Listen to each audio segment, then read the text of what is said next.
मान तालुक्यातील टाकेवाडी येथील कमळाबाई एकनाथ दडस यांचा प्रथम पुण्यस्मरण दिनाचा आपण कार्यक्रम पाहत आहात। या कार्यक्रमासाठी मनीषाताई घाडगे महाराज यांची कीर्तन सेवा आपण पाहत आहे। संत तुकाराम महाराज यांचा याच कार्यक्रमासाठी महाराष्ट्र राज्याचे ग्रामीण विकास मंत्री नामदार जयकुमार गोरेभाऊ यांनी नमस्कार, मानदेश भूषण मध्ये सर्वांचे स्वागत। आज आपण मान तालुक्यातील टाकेवाडी येथे आलेलो आहोत। या टाकेवाडीमध्ये येण्याचं एकच कारण आहे की श्रीमती बकुळाबाई एकनाथ दडस यांचा आज प्रथम पुण्यस्मरण दिन आहे। खरं तर त्यांनी आयुष्यातले अनेक चढ उतार पाहत एक यशस्वी संसार उभा केलेला आहे।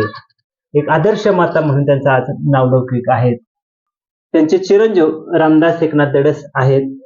त्याचबरोबर टाकेवाडीकर म्हणून जे ग्रामस्थ आहेत ते राजेंद्र पवार आहेत।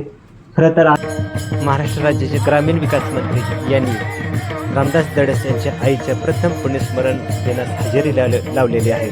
खरं तर टाकेवाडीकरांना एक आश्चर्याचा धक्काच या निमित्ताने दिलेला आहे। खरं तर राज्याची जबाबदारी पार पाडत असताना सुद्धा वेळेत वेळ काढून आपल्या कार्यकर्त्याला दिलेलं शब्द पाळण्यात नामदार जयकुमार गोरेभाऊ हे माहीर आहेत। खरं तर ते शब्दाला पक्के आहेत हे या निमित्तानं दिसून आलेले आहेत। खरं तर आपल्या कार्यकर्त्याच्या सुखदुःखात नेहमीच सहभागी होत असतात।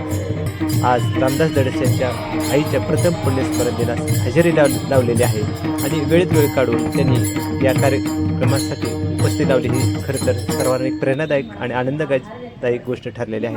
भावांचे आगमन झाले त्यावेळेला टाकेवाडीकरांमध्ये उत्साहाचं वातावरण निर्माण झालेलं होतं। खरं तर भाऊची एंट्री झाली त्यावेळेला सर्वांनाच एक आनंद झालेला होता। आपण दृश्य पाहतोय ते दृश्य आहे कार्यक्रमात सहभागी झालेले भाऊ आहेत, टाकेवाडीकर ग्रामस्थ आहेत। खरं तर रामदास दडस हे गौंडी म्हणून काम करतात।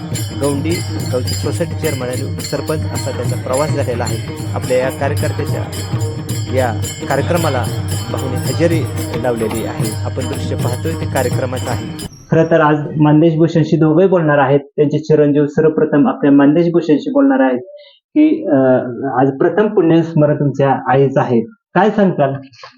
आज या ठिकाणी श्री कैलासवासी बकुळाबाई एकनाथ दडस हे आज त्यांचं ते जाऊन 1 वर्ष पूर्ण झालं। आज त्यांचं वर्षश्राद्ध, प्रथम वर्षश्राद्ध या ठिकाणी होतं।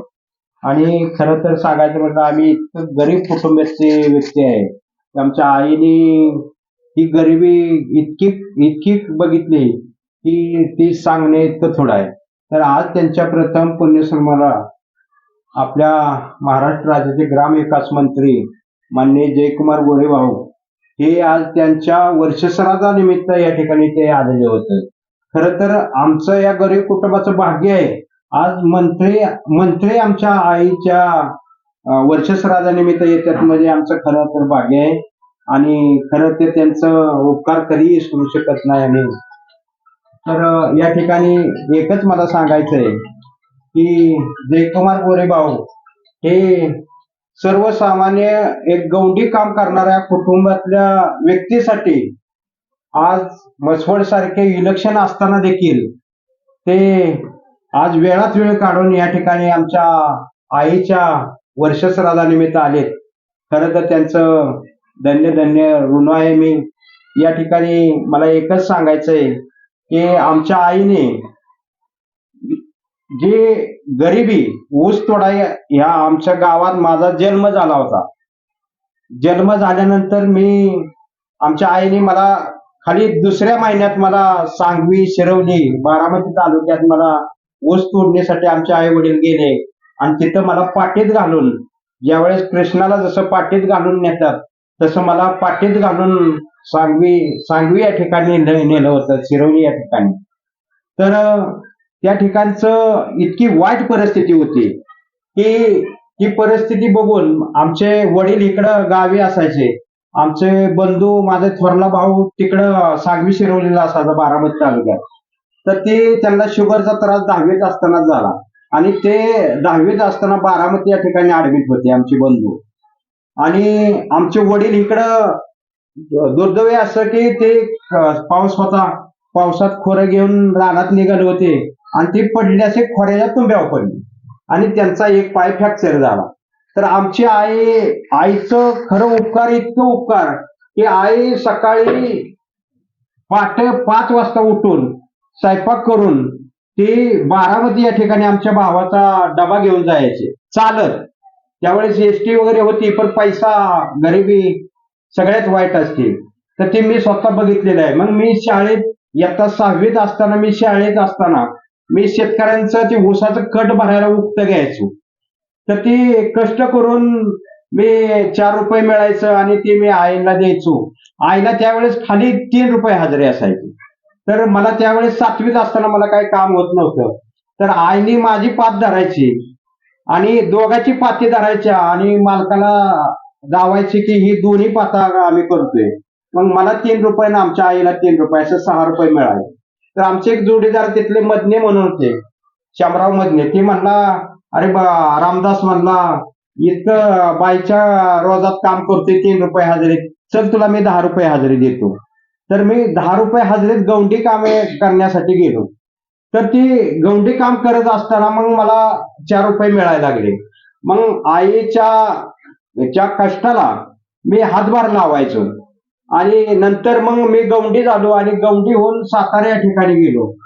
तर या ठिकाणी मला एसटीत जायचं माहित नव्हतं, खरं तर सांगायचं म्हटलं तर. आमची आई का नाही, जणू मुंबईला निघाल्यावर माणसं कशी पहिली रडायची, तशी आई आमची जणू का मिलिटरीत मी निघालोय असल्यागत मला आई रडायची. कधीच तू गेला नाही. मी एसटीत जायची सवय नव्हती मला आणि मी लय झालं तर सायकलीवर प्रवास करायचो. तर ते प्रवास करत असताना मग आईने मग मला खाली 3 रुपये दिलं वाटखर्चीला सातारा या ठिकाणी जायला. साताऱ्यात मी जाऊन रोजगार काम केलं, गवंडी काम केलं आणि मग परत आईला एकदम मी 3,000 रुपये आणून दिलं.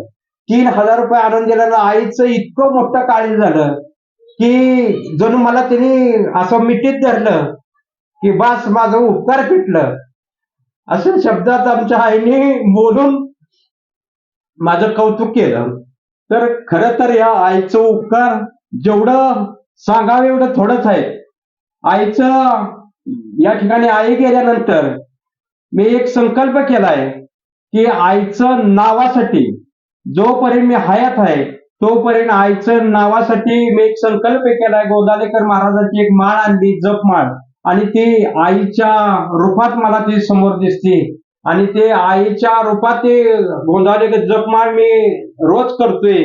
तर या ठिकाणी खरं तर आईचं उपकार मी कधीही विसरणार नाही आणि तिथून पुढे देखील आईच्या नावासाठी मी जपमाळ गोंदावलेकर महाराजाची जपणार आणि एक वर्षा 6 महिन्यात मला गोंदावलेकर महाराजांनी चमत्कार दिल्यानंतर मी महाराजांच्या तिथं जाऊन मी माळ घालण्याचा एक संकल्प केलेला आहे महाराज.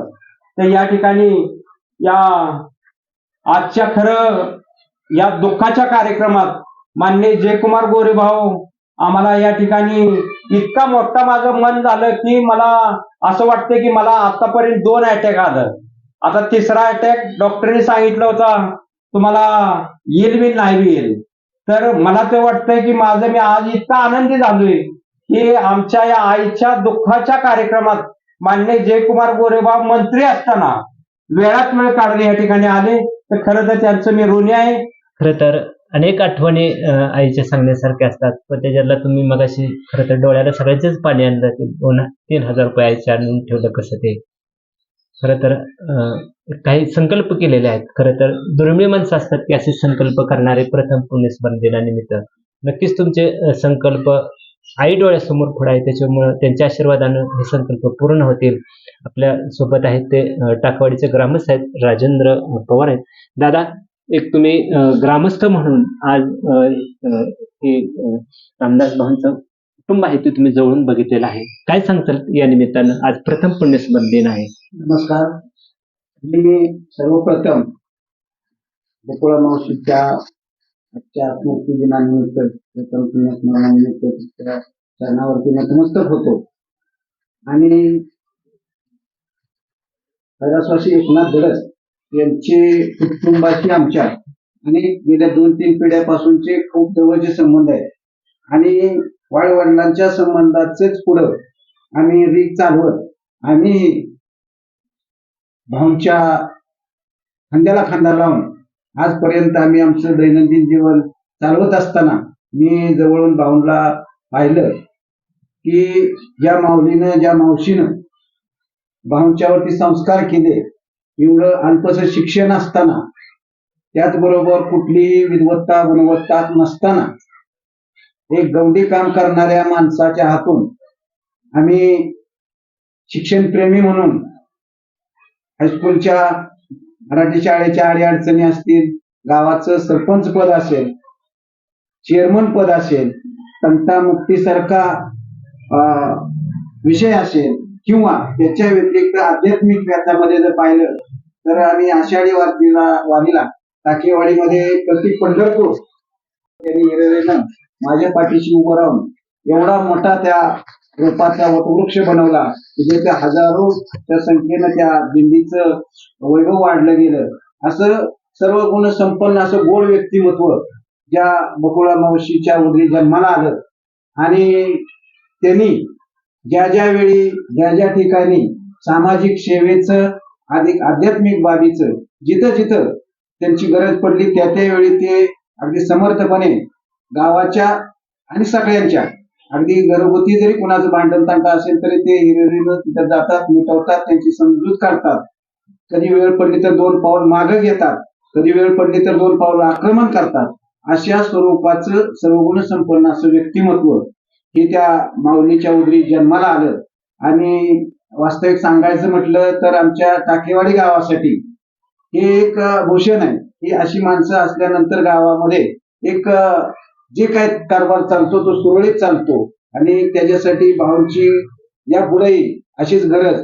आणि सांगण्याचं तात्पर्य आजच्या या प्रसंगाला की हे सगळं काय एक साधं राहणीमान असणाऱ्या परंतु आपली संस्कृती जीवापाड जपणाऱ्या एका माऊलीच्या उदरी हा जन्मलेला जो त्यांचा मुलगा आहे तर तो एक माझ्यासाठी एक माझा जवळचा सहकारी म्हणून आणि या गावचं भूषण म्हणून आम्ही त्यांच्याकडे पाहतो.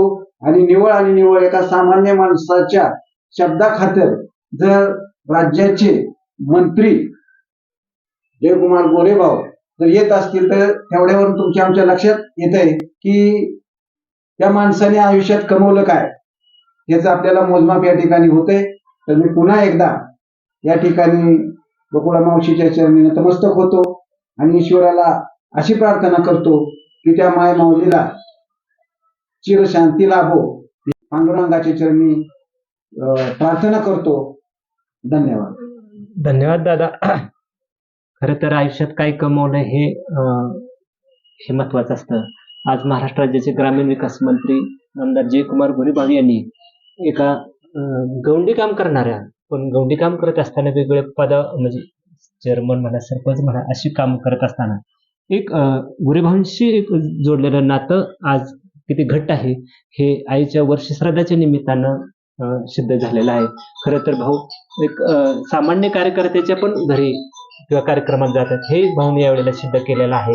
विशेष म्हणजे आज मनीषाताई घाडगे यांचा कीर्तनाचा कार्यक्रम प्रथम पुण्यस्मरण दिनानिमित्त झालेला आहे. आमच्या रामदास भाऊंच्या आईला मानदेश भूषण परिवारातर्फे प्रथम पुण्यस्मरण दिनानिमित्त मनपूर्वक विनम्र अभिवादन. नामदार जयकुमार गोरेभाऊ यांचं खरं तर टाकेवाडीवर विशेष प्रेम आहे. महाराष्ट्र राज्यात पाणी फाउंडेशनमध्ये प्रथम क्रमांक या टाकेवाडीकर गावचा टाकेवाडीकरांचा आलेला आहे. आणि खरं तर टाकेवाडीतील प्रत्येक लोकांशी भाऊंचे घट्ट ऋणानुबंध आहेत. खरं तर अडचणीच्या काळात मदत करणे हे भाऊंचं एक वेगळंपण भाऊने जोपासलेलं आहे. आणि कोणतीही मदत असो भाऊ सर्वतोपरी आपल्या कार्यकर्त्याला मदत करत असतात. खरं तर गेल्या वर्षी भाऊ कॅबिनेट मंत्र्यांची शपथ घेत होते त्यावेळेला रामदास दडस यांनी भाऊंचं अभिनंदन केलेलं आहे. खरं तर त्यानंतर काही दिवसानंतर आई वारली हे ज्यावेळेला भाऊंना कळालं त्यावेळेला भाऊ मान तालुक्यात आल्यानंतर लगोलग रामदास दडस यांच्या घरी शासकीय फौजपटा घेऊन गेले आणि रामदास दडस यांचं सांत्वन केलेलं आहे. खरं तर रामदास दडस यांनी या काही गोष्टी खाजगीत बोलताना सांगितलं नाही की भाऊ अचानक माझ्या घरी आले आई वारल्यानंतर आणि मला सुद्धा आश्चर्याचा धक्का दिलेला आहे.